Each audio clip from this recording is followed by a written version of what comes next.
Jonathan, great to have you with us.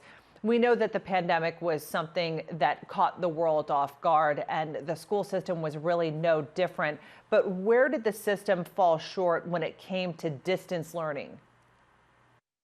Well, I think the biggest challenges were in those urban areas in particular, where there was already, I think, an achievement gap between students in different parts of the socioeconomic spectrum. And so I think that the schools that were already struggling and that had failed for many years to raise student achievement, these were the ones that struggled, I think, to get off the ground with, like you said, everything from internet access with local students to providing them the tools they needed, whether it was an iPad or a laptop.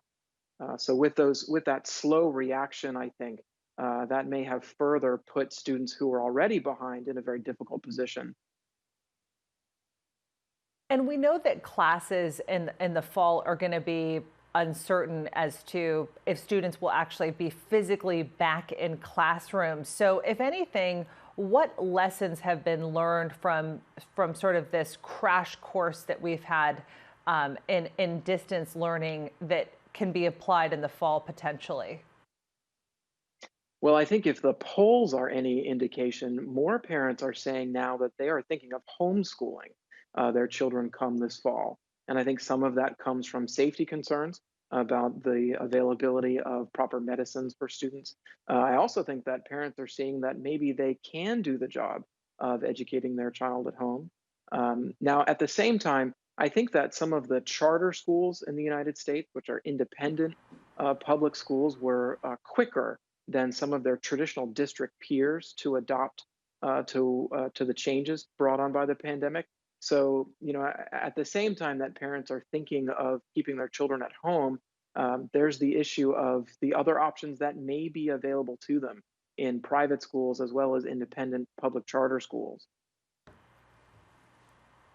And Jonathan, what's the societal impact when we see students that are falling behind? I mean, you look at the fact that they're about ready to go into a new school year, but in actuality, they're already behind the curve. Yeah, it certainly can't be understated. It was a serious issue before all of this struck.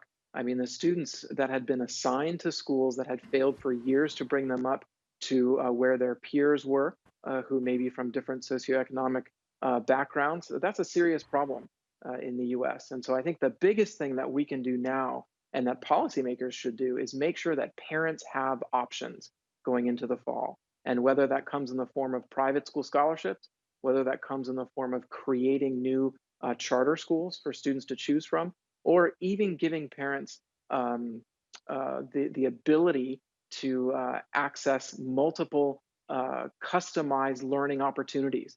And these private education savings accounts are available in 6 US states.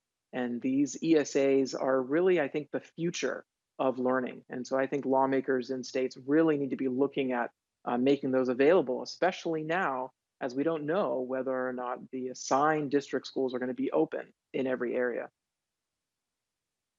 All right, Jonathan Butcher with the Heritage Foundation, we appreciate you coming on.